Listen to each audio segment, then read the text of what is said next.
কিতাব প্রমাণ করেছে বন্ধু, আল্লাহর নবীজি দাওয়াত দেওয়ার সময় লম্বা একটা সময় পার হয়ে গেল। এর মধ্যে প্রিয় নবীজির স্ত্রী খাদিজাতুল কুবরা রাদিয়াল্লাহু তাআলা আনহা ইন্তেকাল করলেন। নবীজির স্ত্রী খাদিজা ইন্তেকাল করার পর নবীজির মাথার উপরে মনে হয় আকাশ ভেঙে পড়ল। কারণ সারাটা দিন প্রিয় নবীজি রেসালাতের কাজ করতেন, মানুষের সামনে দাওয়াত দিতেন, আর বাড়িতে যখন যেতেন সন্ধ্যা ঘনিয়ে যাওয়ার পরে আল্লাহর নবীজিকে স্ত্রী বিভিন্ন দিক দিয়ে সান্ত্বনা দিত, ভালোবাসা দিত, সান্ত্বনা দিত, ভালোবাসা দিত। এই ভালোবাসা সান্ত্বনা থেকে প্রিয় নবীজি মাহরুম হয়ে গেলেন। তার কিছুদিন পর আপন চাচা আবু তালিব ইন্তেকাল করলো। যদিও সে কালেমা পড়ে মুসলমান হন নাই, কিন্তু প্রিয় নবীজির দ্বীনে দাওয়াতে আবু তালিব রসুলকে সহযোগিতা করেছিল। আবু তালিবের ইন্তেকাল হয়ে গেল, একই তো গেল স্ত্রী, তারপরে হলো আবু তালিব। প্রিয় নবীজির মনে হলো আমার সাথে আর পৃথিবীর কেউ নাই, যত দুঃখ কষ্ট বুঝি আমার জীবনে নেমে আসলো। ঐতিহাসিকগণ বলেন সেই সময়টা ছিল আমল হুজুন, অর্থাৎ নবীজির কষ্টের সময়, নবীজির কষ্টের বছর ছিল। এদিকে মক্কার নগরে বের হতে পারেন না, কালেমার দাওয়াত দিতে পারেন না, কোথায় যাবেন? সবাই রসুলকে তিরস্কার করা শুরু করিল। রসুল কাউকে কোনো কিছু না বলে যায়েদ বিন হারেসা রাদিয়াল্লাহু তাআলা আনহুকে সঙ্গে নিয়ে চিন্তা করলেন তায়েফে যাব। তায়েফে গেলে হয়তোবা সেখানে আমি আশ্রয় পাবো, আর তায়েফের মানুষ আমাকে আশ্রয় দেবে, আমি সেখানে আমার রিসালাতের কাজ করব। কোনো সাহাবীর সাথে পরামর্শ করলেন না। রাতের গভীরে যায়েদ বিন হারেসাকে সঙ্গে লইয়া রওনা দিলেন তায়েফের দিকে। তায়েফে পৌঁছাইলেন। নবীজির মনের ধারণা ছিল এই তায়েফে আমার শৈশবকাল আমি কাটাইছি, এই তায়েফে আমার অসংখ্য স্মৃতি রয়ে গেছে, আমি এখানে যাব। এমনকি হালিমাতুস সাদিয়ার বংশ আছে, মোটামুটি বড় একটা বংশ, আমি সেখানে গেলে বড় আমাকে একটা সান্ত্বনা দেবে, এমনকি আমি সেখানে আশ্রয় পাব। বিশ্বনবী সর্বপ্রথম হালিমাতুস সাদিয়ার বাড়িতে গেলেন। রসুল আমার সেখানে যাওয়ার পর যেই মহিলাটি প্রিয় নবীকে দুধ পান করাইছিল, এমনকি নবীজির অসংখ্য স্মৃতি হালিমাতুস সাদিয়ার বাড়িতে ছিল। রসুল যখন সব খুলে বলল, রিসালাতের কথা যখন খুলে বলল, হালিমাতুস সাদিয়া বলল, আমার পালক পুত্র মুহাম্মদ বিন আব্দুল্লাহ, তুমি আমার চোখের মণি, তুমি আমার কলিজার টুকরা, আমি তোমাকে খুব ভালোবাসি। বেটারে, আমি তোমাকে আমার বাসায় আশ্রয় দিতে পারবো না, যদি দেই তাহলে তায়েফবাসী আমাকে রাখবে না, এই তায়েফে আমাকে বসবাস করতে দেবে না, বরং তুমি অন্য কোথাও চেষ্টা করে দেখো। আল্লাহর নবী তায়েফের যে বড় বড় নেতারা ছিল, পর্যায়ক্রমে 3 নেতার কাছে গিয়ে উপস্থিত হলো। 3 জন নেতার কাছে প্রিয় নবীজি গেল, আর সব ঘটনা খুলে বললাম। রসুল যে নবী, তার যে কি কি কাজ, এই কথাগুলো ওই নেতাদের সাথে একটু আলোচনা করলাম। 3 জন নেতা 3 রকমের বক্তব্য দিল। একজন নেতা বলল, মুহাম্মদ বিন আব্দুল্লাহ, তুমি যে নবী না, এই ব্যাপারে আমরা অনেক আগেই খবর পেয়েছি, তুমি মক্কার জমিনে কালেমার দাওয়াত দাও, এ ব্যাপারে আমাদের কাছে খবর এসেছে। আর ওই মক্কার নির্ভরযোগ্য মানুষগুলো আমাদেরকে বলেছে তুমি একজন ভণ্ড, প্রতারক, মিথ্যুক, জাদুকার, আস্তাগফিরুল্লাহ, এমন এমন অসভ্য কথা প্রিয় নবীকে বলা শুরু করে দিলাম। বরং তুমি তায়েফ থেকে বের হয়ে চলে যাও। আর এক নেতা বলল, মুহাম্মদ বিন আব্দুল্লাহ, এই তায়েফে তোমার জন্য কোনো সহযোগিতা থাকবে না, কোনো সাহায্যকারী থাকবে না, তুমি বের হয়ে যাও। কারণ আমরা জানি তুমি মক্কা থেকে বিতাড়িত হয়েছো, তায়েফের জমিনে তোমাকে আশ্রয় দিয়ে ওই মক্কাবাসীদের সাথে আমাদের বন্ধুত্ব সম্পর্ক নষ্ট করতে চাই না, এখান থেকে বের হয়ে চলে যাও। আর এক নেতা একটু সান্ত্বনা ভাব দিল, সান্ত্বনামূলক কথা বলল, মোহাম্মদ বিন আব্দুল্লাহ, তুমি যদি সত্যই নবী হয়ে থাকো, তোমার সাথে যদি আমরা দুর্ব্যবহার করি তাহলে আমাদের উপর গজব আসবে, কিন্তু আমরা তোমাকে আশ্রয় দিতে পারবো না, তুমি বের হয়ে যাও। আল্লাহর নবীজি কিতাবের মধ্যে আসছে 7 দিন ঘুরে ঘুরে তায়েফের ছোট বড় অসংখ্য নেতাদের কাছে তার এই দাওয়াত দিল, প্রস্তাব দিল, সবাই প্রত্যাখ্যান করলো। এবার কিছু সংখ্যক নেতারা চিন্তা ফিকির করলো, মোহাম্মদ বিন আব্দুল্লাহকে কিভাবে এই তায়েফ থেকে সরানো যায়, তো সহজে যাবে না। কিছু দুষ্ট পোলাপানদেরকে কিছু হাদিয়ার বিনিময়, টাকা পয়সার বিনিময়ে ওদেরকে খেপায় তুললো, আর আল্লাহর নবীজিকে মারার জন্য বড় ধরনের একটা পরিকল্পনা করলো। রাসূল আমার তায়েফের মানুষদেরকে, সাধারণ মানুষদের মাঝে যখনই উপস্থিত হচ্ছে, ঠিক এই মুহূর্তে এই যুবকেরা পাথরের টুকরা নিয়ে এসে রাসূলুল্লাহর উপরে বৃষ্টির বর্ষণের মতন পাথর নিক্ষেপ করা শুরু করলো। ক্রমাগত ভাবে পাথর নিক্ষেপ, রাসূলুল্লাহর পুরো শরীর রক্তে রঞ্জিত হয়ে যায়। শুধু তাই নয়, যায়েদ বিন হারেসাও আঘাতপ্রাপ্ত হয়।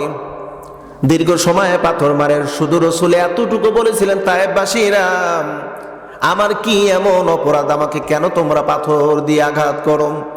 আমি তো শুধু এক আল্লাহর, এক রবের দাওয়াত দেওয়ার জন্য এসেছি, এখানে আমার ব্যক্তিগত কোনো স্বার্থের জন্য আমি আসি নাই, তোমরা কেন আমাকে মারো?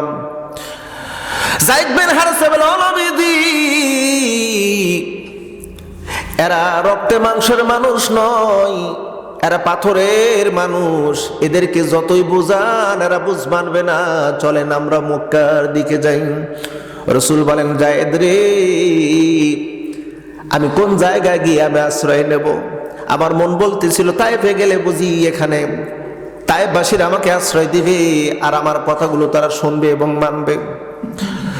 রাসূলকে এতটাই আঘাত করা হয়েছে, তায়েফের মানুষের হিংস্র থাবা থেকে কোনো মতো যায়েদ বিন হারেসা প্রিয় নবীকে বুকের সঙ্গে জড়ায় ধরে মানুষের আড়াল হয়ে ছোট্ট একটা বাগানের মধ্যে ঢুকে পড়লো, আঙ্গুরের বাগানের মধ্যে। রাসূলের শরীর থেকে রক্ত এতটাই বের হয়েছে, রক্ত নবীজির জুতা মোবারকের সঙ্গে লেগে গেছে, পা দিয়ে রক্ত গড়তে গড়তে জুতার সঙ্গে পা লেগে গেছে, এমন রক্ত বের হয়েছে। যায়েদ বিন হারেসা কাঁদতেছেন। ঠিক এমন টাইমে জিবরাইল চলে আসলেন, এসে বললেন, ইয়া রাসূলুল্লাহ, আল্লাহ এই মুহূর্তে আমাকে পাঠাইছে, আমি শুধু একা আসি নাই, পাহাড়ের ফেরেশতারাও আমার সাথে আছে। ও নবীজি, তায়েফবাসীদের আইলির মন নির্যাতনের কথা আমরা সচক্ষে দেখলাম, নির্যাতন করেছে। নবী গো, অনুমতি দেন, আপনি শুধু অনুমতি দিতে দেরি, পাহাড়ের ফেরেশতারা আসছে, তায়েফবাসীদেরকে পাহাড় চাপায় দিয়া ধ্বংস করে দেওয়া হবে, শুধু একটা বার অনুমতি দেন। রাহমাতুল লিল আলামিন বললেন, জিবরাইল, এদেরকে যদি মারা হয় আমি কাদের কাছে কালেমার দাওয়াত দেব, কাদের কাছে দ্বীনের দাওয়াত আমি দেব?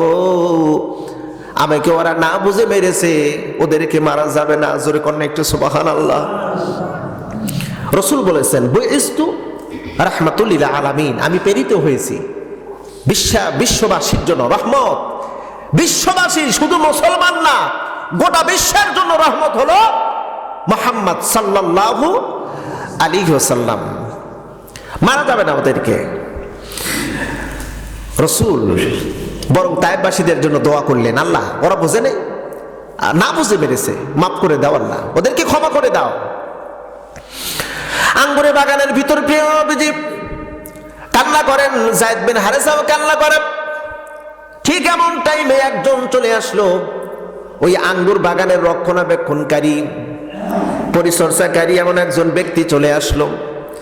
এসে রাসূলুল্লাহর এমন অবস্থা দেখে যায়েদ বিন হারেসা কথা বলেন, ইনি কে? যায়েদ বিন হারেসা বলল, ইনি মুহাম্মদ সাল্লাল্লাহু আলাইহি ওয়াসাল্লাম। একটু বংশ পরিচয় বলো তো। সিরাতে মুস্তাফা ইদ্রিস কান্দলবী রাহমাতুল্লাহ আলাইহি বলেন, যায়েদ বিন হারেসা রাসূলুল্লাহর বংশের পরিচয় দেওয়া শুরু করলেন।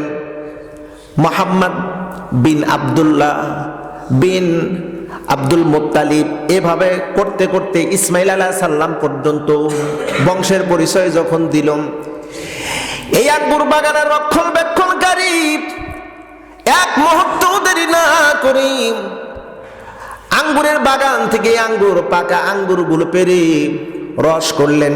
এক গ্লাস রস নিয়ে এসে বিশ্ব নবীজির সামনে এনে ধরলেন। বিশ্ব নবীজি মাথা উঁচু করে লোকটির দিকে তাকায় বললাম, একটু মুস্কি হাসি দিয়ে বলল, তোমার বাড়িতে হযরত ইউনূস আলাইহিস সালামের গ্রামে? তোমার বাড়ি তো, তোমার জন্মস্থান তো হযরত ইউনূস আলাইহিস সালামের গ্রামে? লোকটি বলল, আপনি কেমনে জানেন? আল্লাহ রাসূল বললেন, এক নবীর খবর আর এক নবীর কাছে সরবরাহ করার ব্যবস্থা আমার আল্লাহ পাক করে দিয়েছেন। জোরে কন্যা একটু সুবহানাল্লাহ। এক নবীর খবর আর এক নবীর কাছে আছে। অনেক লম্বা চওড়া কথা।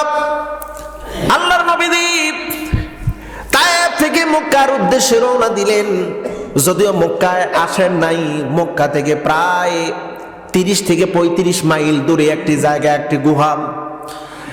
সেখানে আবু বকর, হযরত যায়েদ বিন হারেসা আর বিশ্ব নবীজি এই গুহার ভিতরে কয়েকদিন কারো অনাহারি, খাবার নেই পেটে।